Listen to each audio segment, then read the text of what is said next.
Welcome to another episode of Deeper Than Sports, and today, guys, we get to hang out with Greg Heeres, and we are super excited, one, for you giving us a little bit of your time, but for two, we are going to have a ball today, and we just want to say thank you in advance for making yourself available for this. Oh, it's a privilege and honored. Absolutely. And we're in my old gym. Absolutely, man. When I arrived here, I said Greg had to attend this school to even come back.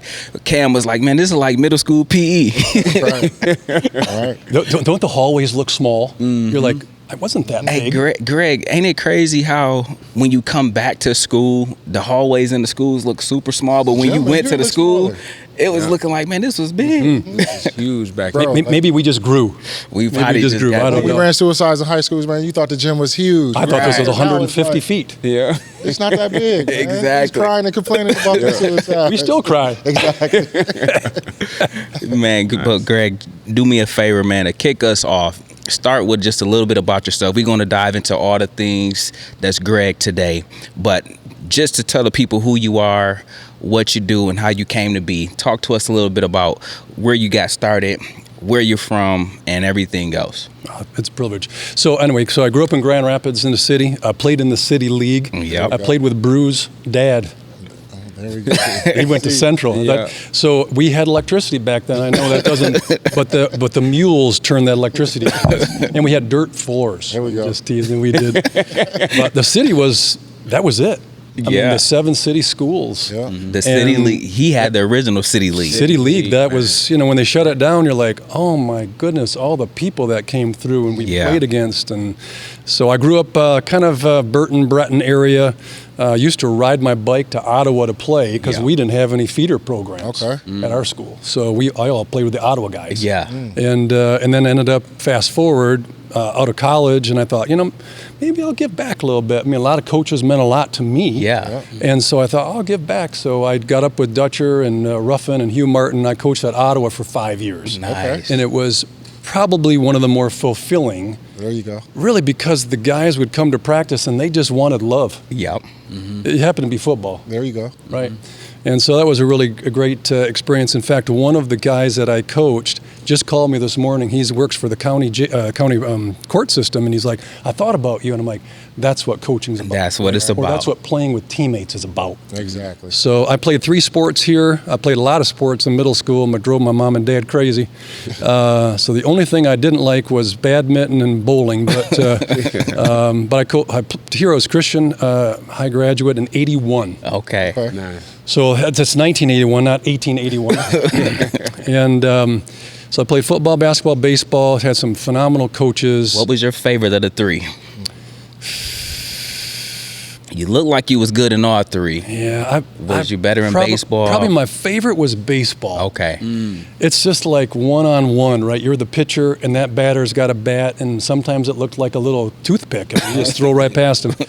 I was probably better in football when you compare, like you look at your competition. Basketball, I was, just white guys can't jump. That's the real truth. So I could shoot, but that's about it. But my era, we had some amazing city league basketball. I mean, Sugar was here, MC Barton and Anthony Welch, and it was just on and on and on. So just around the guys, and I'm not saying there aren't those guys anymore, but there probably aren't those families. Yeah. Right. Yeah. That's And a that's good the point. part that I think us adults really got to kind of hone in on and make a difference. Yeah, but my grew parents, up with those families, man. That's a good point. I know. Just grew up with them. Schools, knowing that they were going to be at Central or Ottawa, or even Christian for that matter. You knew. I mean, my friends were mixed. Yeah. We wasn't one neighbor. We just played. Yeah. We didn't care. I mean, I grew up playing ball at Michigan Fuller Park. There you go. Or Garfield. Yeah, you played against Fuller. Girl. Exactly. So just brings back some great memories, and sports really kind of knocks down a lot of stuff. It does. Yeah, it does, too. And it unifies everybody from all walks of life. Yeah. If you can play or if you're part of the team, you family. That's all that matters, really. And that's all that matters. If you can play, Yeah. I think sports has a mosaic about it. It's different colors, different sizes, different looks, different pedigree, different. And you come together and you're one team with one uniform. Exactly. That's probably what I enjoyed the most. But my parents, carted me around a lot, and they were very, very, sacrificial. Yeah, my sister too was, she shout out to my sister for horsing around that many ball games. But yeah, just the wins were great. I'll say this. Sometimes, people ask, you had a lot of wins. I said, I'd probably write one book on wins. I can write 3 books on lessons. Yeah. And I think that's the story to kids today. Absolutely. It's not about winning on Nintendo. It's about giving your best and sweating and contributing. And, Brew, you're coaching kids who are still trying to put it together. Yeah, and, you're right. It's a tough neighborhood, and there are a lot of mix there. And but if you can get them on the same page, man, the wins just are sweeter. Yeah. Right. Got a question for you, Mr. Heeres. So I want to rewind back with the City League. I'm a big time, like when I be with my dad, we always talk about the history of the City League. Ooh. And he got so many stories, just the competitiveness from playing at the parks, Garfield Park, King Park, Michigan Fuller. It's guys that, used to come from the Kentwood area, ride the bus to go to King and compete. And like you said, you named some great guys off. Like, how was that back in the day? Like the rivalry, the competition. And my dad said, like, winning the city championship in like basketball, and football, and baseball, and track is like, it's like a mini state championship. Like literally, it's like they were more focused on winning the City League. It's like bragging rights than anything else. So I was like, dang, that was, so could you talk more about that? Carlton, I think the rivalries weren't angry. They were clean competition. Like after a ball game, you'd go to McDonald's on 28th Street and there'd be Ottawa or Catholic Central or whatever. Yeah. And y'all just still talked. And it wasn't like, hatred. Right. And I think now it's gotten to that place of we got to squash them. Yeah. And that wasn't what it was like. I mean, I played against some very good players, and probably my parents did a fabulous job, keeping me humble. Right. So you'd just be like, yeah, look at him. Yeah. Buddy, you're playing on the same court with him. Yeah. I know, but that's him, and there just was a little awestruck, and then by the time you get done, you're like, man, we'd still put our shoes on that same way, and no one's doing it for some people and not for others. But the City League back then, and this sounds so archaic, but there were 7 schools, 3 private, 4 public, and wasn't a whole lot of recruiting. Nope. I mean, you lived there, you played there. You wouldn't go to another school. That'd be like traitor. Yeah. And everyone had great coaches. And they were often faculty. So, hey, Carlton, you missed class today. They all knew. They were present in the school. They all knew. They all knew what was going on, and someone's having trouble at home, and the coaches would come in and Brew, that's what you got, where you coach. Is you got to chase these boys down and build them up. I would say the funnest part about, going to school is you come in as a 9th grader and maybe have a little potato chip chest, no hair, voices maybe changing a little bit. And by the time you're a senior, like, where did that monster guy come from? Right. They work out. And so I think the City League at that point, I don't have it down pat, but the OK Conference wasn't as big as it is now. But this is an old word, but John Boss was an all-star game. I don't know who John Boss was. That's what they called it when we were playing. The city played everybody else. So that was in football or basketball or baseball or track. Yeah. And in thinking about it now, I'm thinking, well, that was a little unfair for the city. But everybody lived here. Right. Everybody lived here. Yeah. You go to Kentwood on 44th Street, and you go a little farther, that was country. That was farmland. Yeah, for real. So back then, the city was where everybody was. Lowell, no one knew where Lowell was. It was the first name of a guy. Right. Yeah. But now you know who Lowell is. Yeah. Exactly. So I think it was just nostalgic. And for some of us, maybe we didn't really know it. Yeah. It was just what we grew up with, right. and you kind of defended the city. Yeah. If we didn't make playoffs, we'd go see West Catholic play. See? It wasn't like, oh, we're mad at them. We're like, they're good, Yeah. So, in fact, one of my Ottawa buddies, we went to Hope together, Hope College, but one of my Ottawa buddies came in last month, and we hung out for 2 days. And it's just a story. Right. We didn't go to high school together, but there was just that brotherhood about it. Yeah. I want to give a shout out. You mentioned Dutcher. Jerry Dutcher was my head coach. Hugh Mar Robinson was my coach. and just show some love to my Ottawa influencers, because you brought those guys up, and they just were instrumental in the City League back in those days when Legendary. the City League what it was. And like CB just said, they were legendary coaches. And like you said, Greg, every school had a quality coach. You know what I'm saying? That's huge. Like you saying that. My bad to cut you off, Chris. Like You good. You saying that. Like that's crazy, man. Like I know. great coaches at Every all school. the city schools. Like man. It's almost, I got goosebumps just even going back in time, but you have like Fred Julian was the West Catholic coach. Like, he would coach there for 100 years. I played with Coach Julian at GRCC. Right.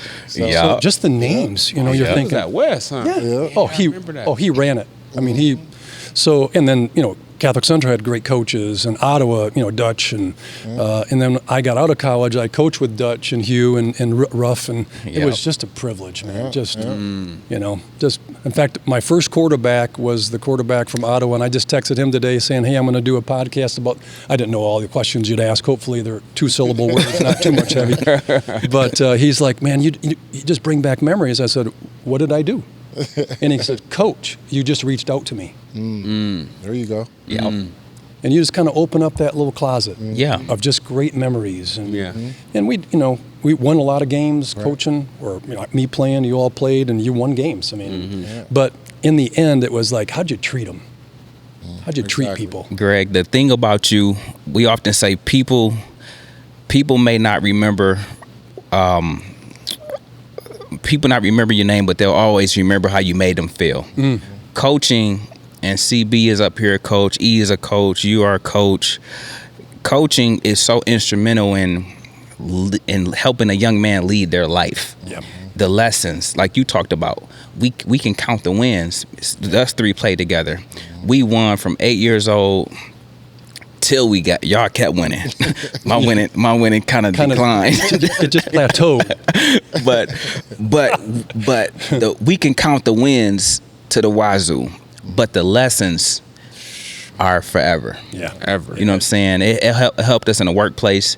It helped us in life. It helped us deal with adversity. It helped us, like I play DB, and one thing as a corner, you have to have a short-term memory. Like CB loved to throw the bomb. He loved to throw the Hail Mary. So if he beat me deep, I can't be moping around. No. Right. I got to forget about that and get back on my You can't knee. lick your wounds, man. You You gotta can't go back lick out them. there. And so, but think about that in life. When you get knocked down, I never had time to mope about this or that. I had to get back up. Short-term memory. And so the lessons of football translate to life, and it helps you become a decent human being. I hope it makes me become an awesome human being, but for others. Absolutely. I mean, we've already had our fun, right? You all played and had Right. success, and I mean, you're still doing it, seeing kids succeed. And E, where do you coach? I coached Little League before, like Highland Okay. Park, and I coached at West Catholic last year as well. Did you? Okay. Yeah, I had Yeah. my son was there. Gotcha. Yeah. I just think maybe this sounds, it's not chauvinistic, it's just the sports we played, but men Yeah. Yep. Yeah. men were they made a difference. Yeah. Oh yeah. And maybe in society we need to make a call out to men. Whether you coach or whether you're a pastor or whether you're a business owner. I can't think of, I had maybe one or two marginal coaches, like maybe they weren't bad people, they just weren't great at coaching of my whole life.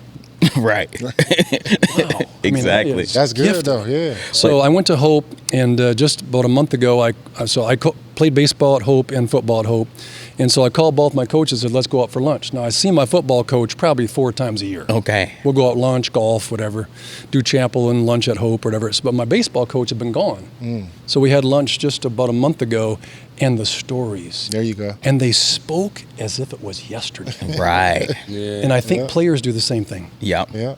If you invest in a kid and they don't go on to college, they'll still come back. Right. Hey, Brew, you spoke into my life. Hey, Eric, you spoke into my That's what they want. Yeah. Yeah, you right. It just happens to be equipment we wear, a ball we Exactly. chase. Yeah. You mentioned about coaches and about men, and I think when men are leading the way, the community as a whole is better. Thank you. Yeah. Sometimes men have a tendency to take the day off or the year off, but when we are present, to your point, Greg, we can transform lives for the better. And so that's why everybody up here has engaged in some form of coaching, mentoring, life coaching like you do, Greg, because it's needed to help guide people through life. Yeah. And when you can use your experience, my pastor always say, and me and E love this, I've been you already. You haven't been me. So think about Carlton Brewster, NFL, Eric Malloy played at the highest level. Everything you did, great. Think about when these young kids come through, we can tell them about everything because we've, in our years of living now, we've been up, we've been down, we've had to overcome adversity. So think about what when men step up in our present, can pour back into a young person coming through the day. I think there wasn't an option to quit. Nah, it wasn't. What? No, you get back out there. Yeah. Like you say, you can't. You got a short-term memory. I thought Brett Favre, not my favorite quarterback, very unorthodox, but he was a competitor. I mean, he was a bull out there. Yeah. Like a warrior.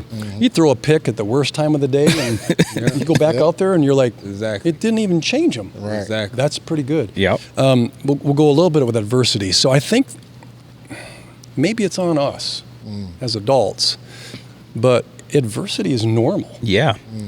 Yeah. Adversity is normal. In fact, It shapes your character. I probably didn't flex any muscles without adversity. With adversity, you had to find it. Okay, I'm going back out. Yep. You know, I threw a pick. I let him score a touchdown. I missed a block.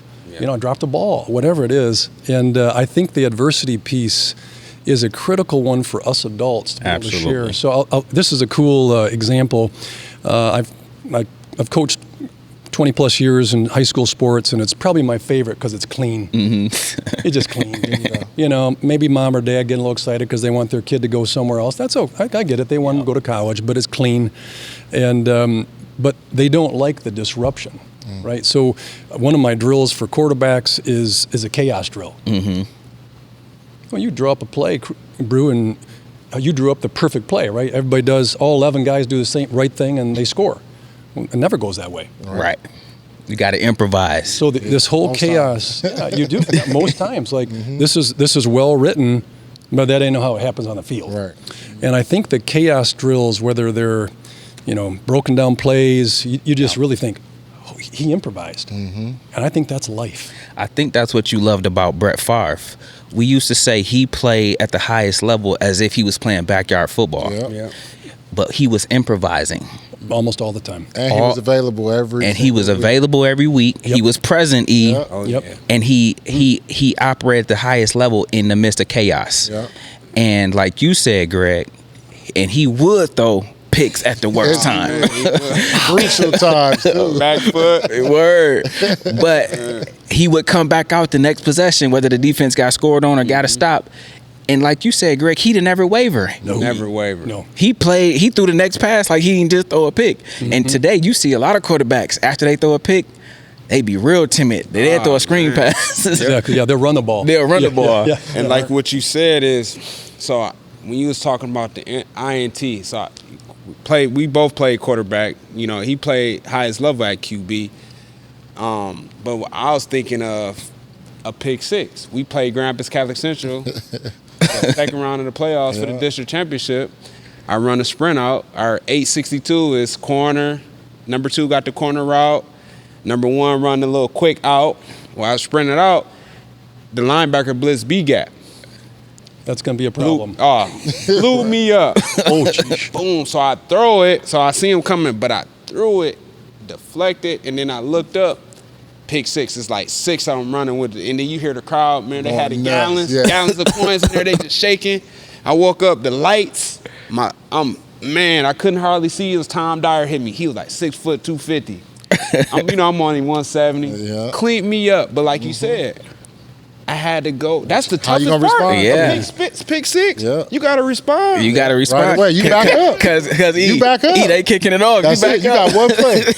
You got about you got 20 the extra. seconds. You got the extra point, and you back out half there. the field hates you, and half the crowd loves you because you helped their team. Exactly. You know, the pick sixes are man, just. I love I love watching a QB kind of take out his frustration when he throws a pick six potentially, and they just level the interceptor.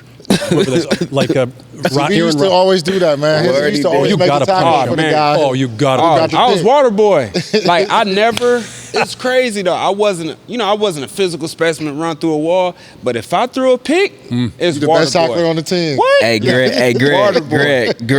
me and him best friends. We talk every week of our life. This dude threw a pick to me, Ottawa versus Preston. Yeah, that's good. Yeah. I'm thinking I got a pick six. This dude come out of nowhere and he do the dookiest tackle. Did he threw it on you? Yeah, I'm looking like, dude. Now I know him. He is a good tackler. He know how to tackle. He chose to do his worst tackle on me. He did his Deion Sanders tackle. I'm looking like, dude.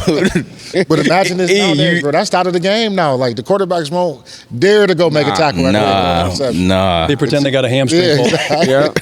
Yeah, man. Crazy. But I think chaos, to tie it into lessons after sports or beyond sports, you don't get a job. Mm-hmm. You get a bad manager, and you've been in the job for 10 years. Mm-hmm. It's just chaos, and you got to give it back to God and find out who you are. Mm-hmm. You can't change the manager, or if the company gets sold or whatever your job is. So I think just chaos is just hard to train for, but you got to be ready for it. I got a question for you. Since you played in the NFL at quarterback, I know we will talk about that.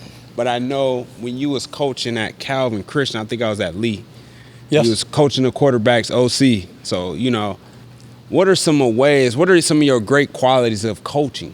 Because you're in the speaking, you're in the life coaching, consulting.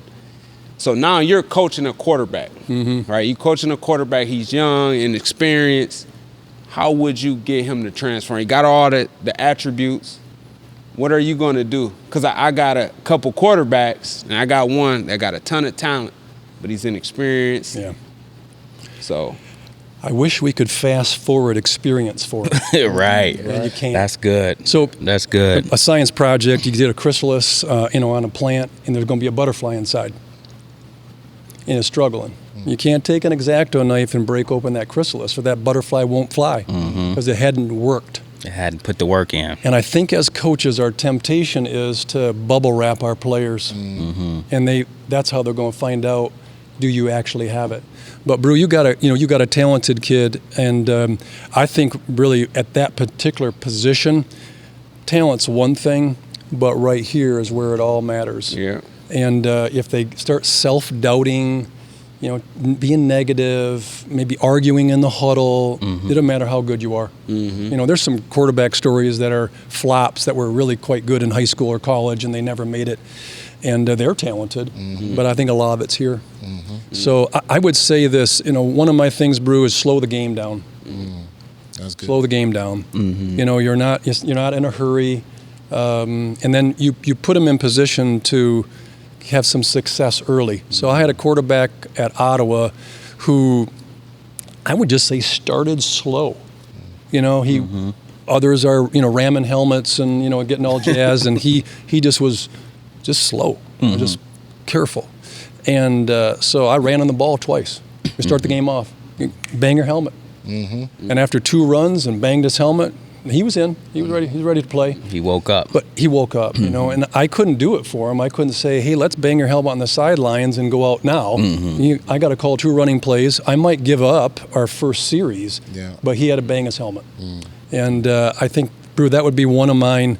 The other part, I think, there were probably times here at this high school, we didn't have a great football program. We competed. We had probably other sports that were better at my high school here at Greenups Christian, but we competed with teams. We just didn't have all the talent, And but don't quit on us, Even though we're undermanned.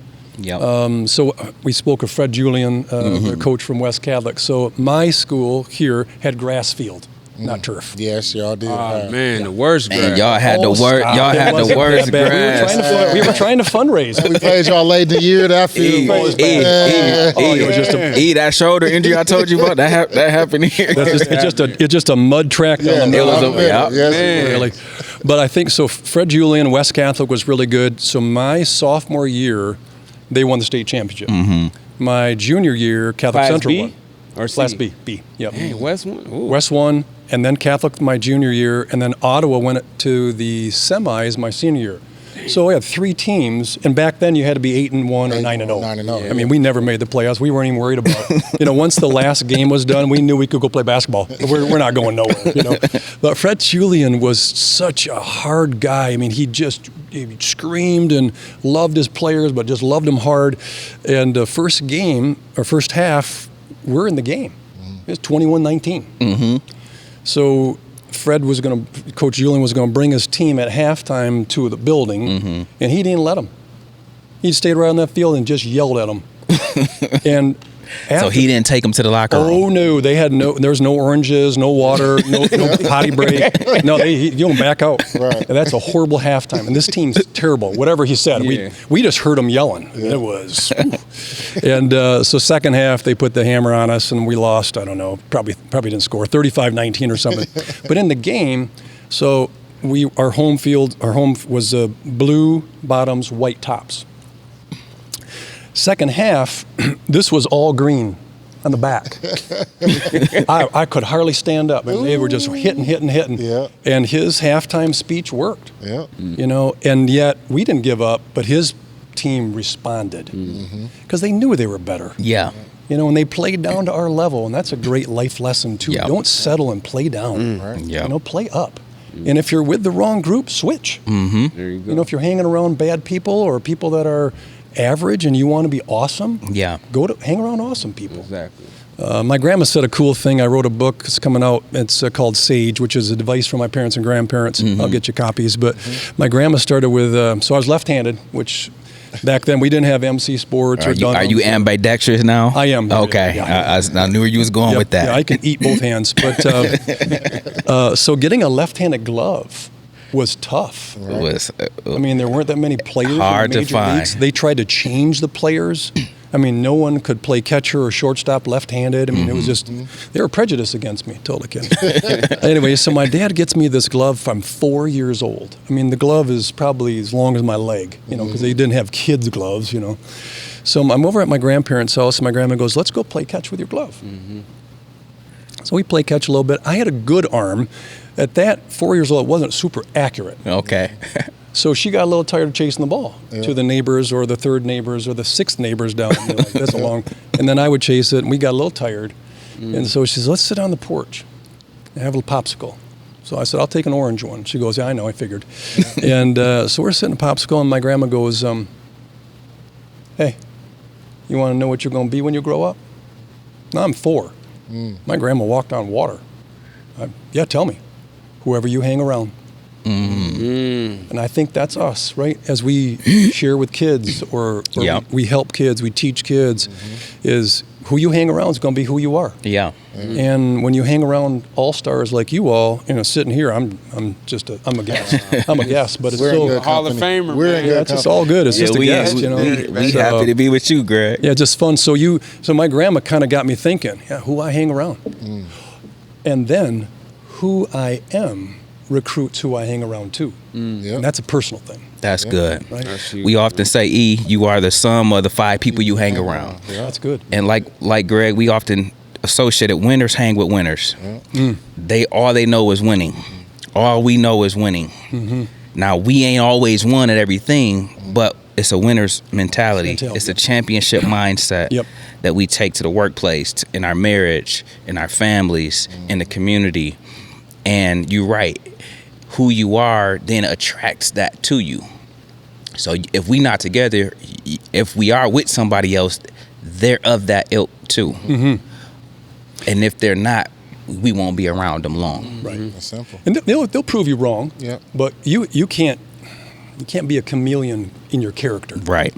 You could be a chameleon if you needed to dress up or dress down, drive this car or go to this restaurant. That's different. But when you're talking character, I think that's probably what most of my coaches shared is, we don't do it that way. You do that. We don't talk that way. This is your team. Yep. We don't beat each other up. And we're on the team. We might be against this other school for tonight, Friday night, under the lights. But yeah, so I think for us as adults and whoever's listening to this podcast, which is an amazing podcast, to me, it's man up. Don't settle. Life is too short. There you go. You know, we've lost some buddies, right? You know? Yeah. So they didn't have 75 years on Earth. So don't leave it behind. Correct.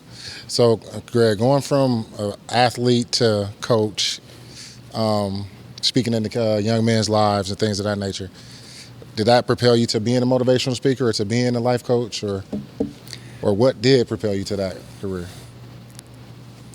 I think a lot of things did. I think my mom was a leader way before women were allowed. Yeah. Okay. So you seen it before it became mainstream. Yeah, she wasn't a women's liberator. I don't even know what that is, but she just was a leader, and she knocked down doors. And she wasn't difficult to be around. She was talented, and you couldn't keep her off the field or out of that committee. I think maybe being around such. I like the word mosaic in sports. And you see a dude and you're like, I don't care what color he is. He's on our team. He's good. Exactly. I mean, he can help us win. I mean, that's what we were about, you know. And we, go to MLK Park or Michigan Fuller, and you're like, I don't know, I'll take you. You look like you could play. You know? I mean, we were just accepting, you know. Yeah. And I think maybe seeing promise and potential in people is maybe what I enjoyed from coaching in sports. Okay. And then bring it to business. You're like, I see the potential. Yeah. And we're not in competition. And I'm not trying to be better than you so you don't have anything. It's not like win everything, Chris, you have nothing. Exactly. It's like we can both win. We both can win. That's so huge. maybe I don't know if that helped you, E, but No, I like that. I just think seeing the potential in people. Yeah. There's a book, I didn't write it, but it's called The Noticer. It's Okay. a friend of mine, Andy Andrews. I'll get you the link, but the whole book's premise is a fable about a dude that doesn't have a first name. And he walks around kind of like Jesus, just sees people, notices them. Yeah. And he just speaks in their life. And he changes their trajectory. And I think that's what I enjoy about life coaching, business coaching, sports coaching, is just you see the potential. And it's quite fun when someone makes it, you're like, yes, not this. Yeah. But it's like, you made it. You made it. Yeah. Yeah. Once you see somebody else achieve those results, right? It's just so fun. There you go. Rewarding. There you go. know. And I think maybe it's dog eat dog too much out there. Or to me, I don't have a scarcity mindset that's biblical. I have an abundance mindset. And to me, there's resources for everybody. There you go. It's not like there's a shortage. Yeah. But I think don't go alone. Bring other people. Yeah. That's huge. Like you're inviting me to be here, so hopefully I help. Just don't go alone. There you go. I've seen a lot of people who were on an island and they dried up. Yeah. And that's a great lesson for kids. Don't do it alone, man. That's funny you said on the island. I usually use that analogy as being in leadership when you're trying to change culture. For me, it's like I'm on an island by myself. Yeah. Like, this is who I am. But eventually, I'm going to have people that's on the island with me. Yeah. So, yeah, I like that. I think sometimes we resort maybe to go on the island because we're just, either tired or maybe we're full of ourselves or I don't know, whatever it is. And I just find being on an island is dang lonely. Yeah. Yeah, that's true. And that's why in leadership, they often say it's lonely at the top. But to your point, Greg, I think that's why we're so intentional about bringing others along or helping others realize their potential. So you don't have to sit and be lonely at the top. You got a whole mob of people that's coming as well. You know what I'm saying? You're uplifting others. And so that's one of the victories that you do with life coaching. The thing I was going to also ask you about too is in life coaching, what are some commonalities that you see? Like that when I talked to out of 10 people, 6 out of these 10 all had these same kind of barriers that they were struggling to get over. That's a good question, bro. Word. How much time we got? Right.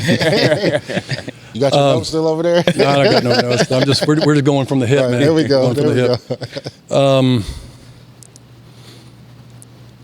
I think let's go with this. Those that made it farther didn't let setbacks describe who they were. That's good. You dropped the jewels on us. I think setbacks is it kind of makes you pout, kind of makes you doubt, And that's just a winning mindset is, that's a setback, yep. But I'm not going to be detained. So the winning mentality looks as a setback is nothing more than preparing you for an awesome comeback. If you think about a setback or just maybe a tranquil life, what's the growth? You're just tranquil. You're just moving along. You have a setback and you got to come up. Yeah. That's quite an accomplishment. Yeah. And I've learned also, whether it's coaching or life coaching, often they don't do it alone. That's someone true. who's a mentor, That's someone true. who spoke in their life. Yeah. Like this noticer, he kind of talks to people and he finds them. And Chris, you and your wife, I notice you're going through something. Just know in the end it's going to be more beautiful than your wedding vows. Yeah. And this guy leaves and you're like, how did he know? So I think setback and comebacks are just so sweet. I think grit might be one that I've seen, and really some winners is grit. Like,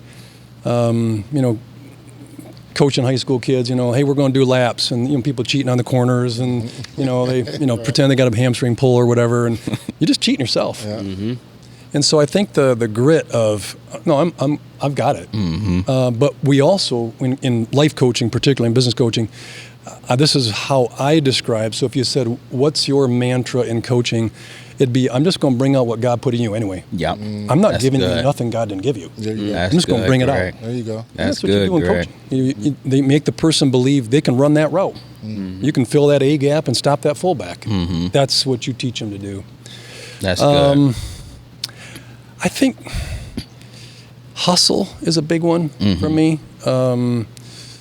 Maybe people think they're going to get it handed to them. And I'm not sure why they think that. I mean, none of us did that. Man, I don't know what that is. My dad never even bought me a leather pair of shoes. I had to buy my own for basketball. On this floor, my senior year, I finally got my first leather basketball shoe.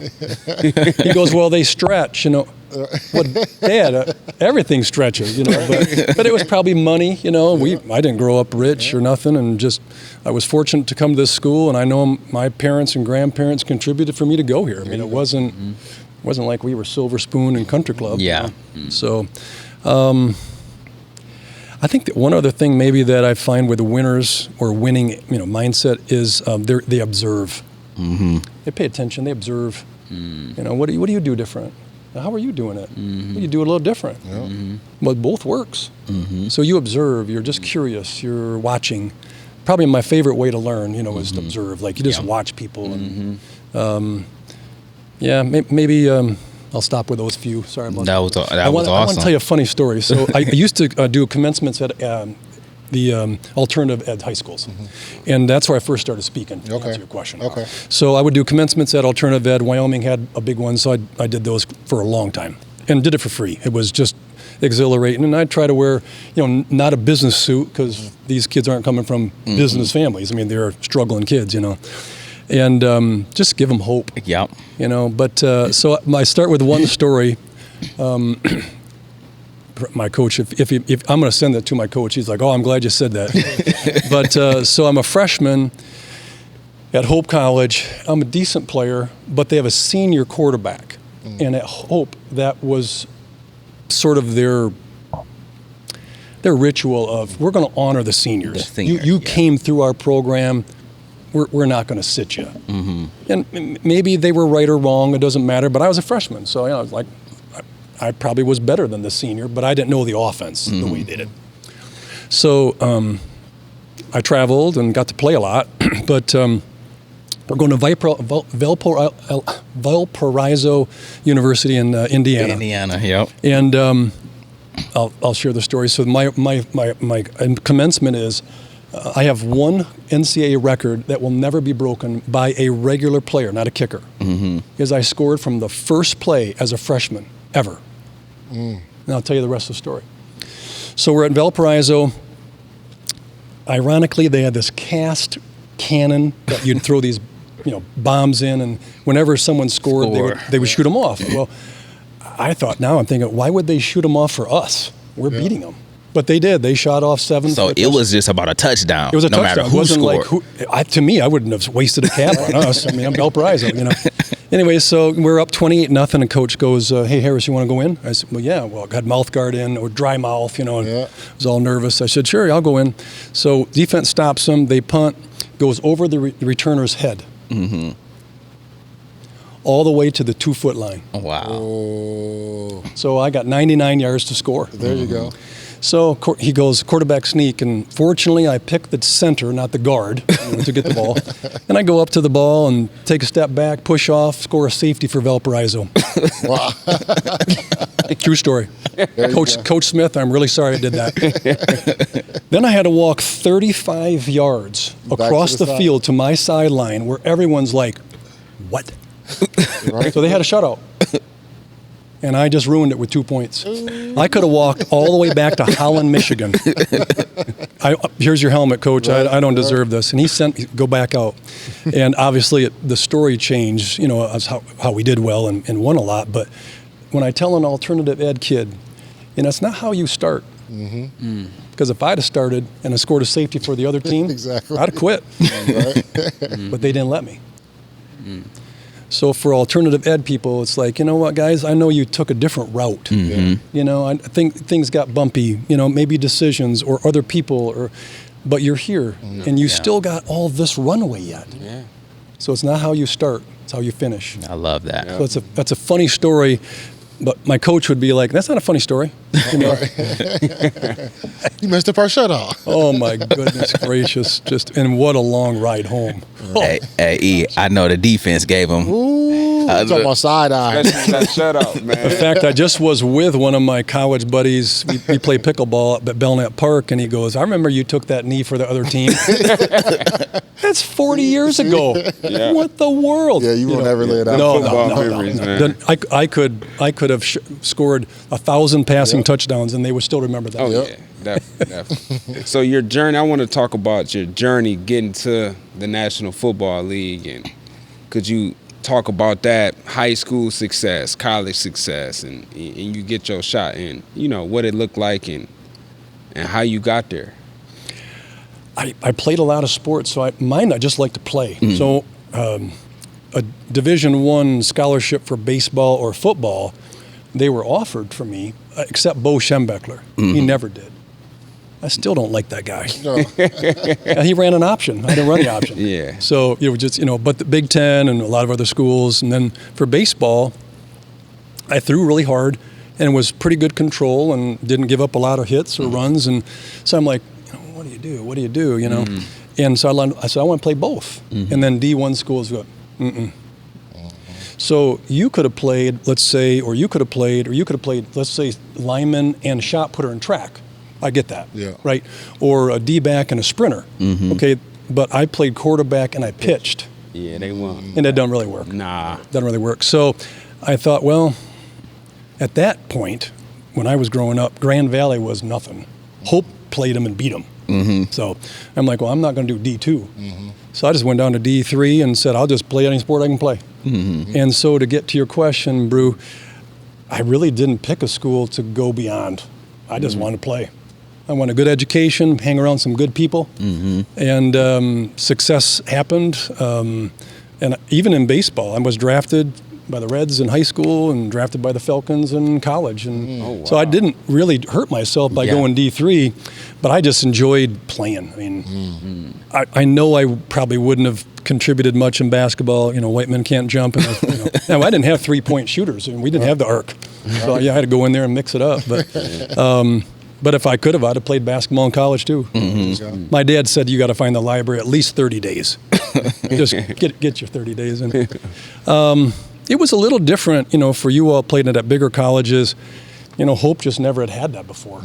We were small, and so Dallas Cowboys coming in 3 times to test me and watch games, and I mean probably half the NFL came, but I just like playing. They want to meet after the game. I'm like, well, my parents are here. I mean, they put me on the earth. I'm gonna go with them. But it got a little more intense, a little more interest, more success, and so I don't really care for stats too much about me. But one odd one is the passing efficiency. That's like how many bad decisions you make as a quarterback. So my college passing efficiency number was 149 for 4 years. So you were better than, I think it's 146 now is the standard. I don't know. And So I didn't make a lot of mistakes. You know, that boy was on point out there. How many times you guys thrown in a game? Me and game, you about average, you think? You was Drew Brees at Purdue? No, gosh, I should have gone there. My coach at Hope, he liked the running game, and he played at UCLA. Okay. So it was power and student body left and right. Yeah. So I sort of converted him a bit because he had a threat. You know, I could throw the ball pretty far. You made your throws count then. Yeah, so maybe 20 times is all. Oh, that's a lot back then, though. Yeah, I mean, some games I threw 7. So I have one funny story. So we're playing another college. I will not tell who it is. And they were okay. We went down there and we're thinking, I hope we play into the third quarter because our coach was very careful. Like, if we're playing you and they're friends as coaches, they're not going to run the score up. Gotcha. So first half, I had 5 TD passes. I went through 7 passes. I never saw the field in the second half. I'm like, I would love to get the stats. He could have ran about that. Yeah. You know, we're going to do this with grace and The right class. And then we kind of got into it where all the other guys got playing time. So instead of like sitting on the bench having a Gatorade, you know, staring at your parents or whatever, I mean, we were on the line watching. The next guys play because they're going to continue Hope College. Yeah. So it really, eventually we converted it to, let's see if we can get out of here in the second quarter. And but just the stats wise, we didn't throw that much brew. It was. What round you get drafted to the Falcons? I think it was the 6th. You got drafted 6th round, but D3? I got a funny story for you. So this is the worst timing, and that's why it's still a blessing. I still got good knees and don't have any concussions. But for the Atlanta Falcons, they had 2 really veteran QBs. William Andrews was the running back. Jeff Van Oat was a 40-year-old center, was Hall of Fame center. I mean, I got drafted by a team that didn't need me. And the USFL just folded. So now we have all those guys. We had 92 people in camp, not rostered. Wow. So it was just an influx of talent. Yeah, I had over like a 300. tryout. So yeah, it was huge, but it was enjoyable. I will say, probably wasn't a goal of mine to make the NFL, and then when you get there, you're like, yeah, it's not a goal. I mean, it's just a business. Yeah. When you think about high school or maybe college, you do really know your buddies, and it's coming and going in the NFL, and it's just different. It's a different mindset. It's a business, and that's not really why I played. I wasn't playing for business. I was playing for fun, and I'd enjoy playing tiddlywinks. I mean, I just want to play, do something. Something. But I think the NFL was a great experience to show people after me. You don't have to pick D1. You don't have to play for Alabama. Yeah. If you're good, they'll find you. They'll find you. Oh, yeah. Yeah, that's right. They'll find you. Yes, So I think that's one thing that CB kind of showed that, mind you, he could have went to all the big D1 schools, but when he settled for Ferris, now Ferris hit him with the ooh-wop, definitely,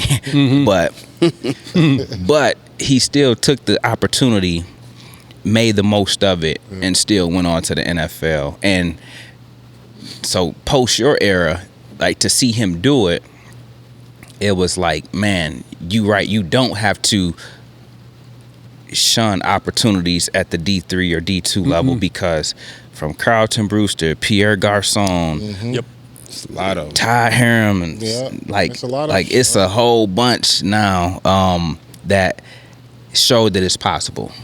And you look at some of the draft, and you're like, when they come up and they'll do the starting lineup and linemen from Elkhorn State. Yeah. I've heard of them. Yeah. Back then you're like, what state?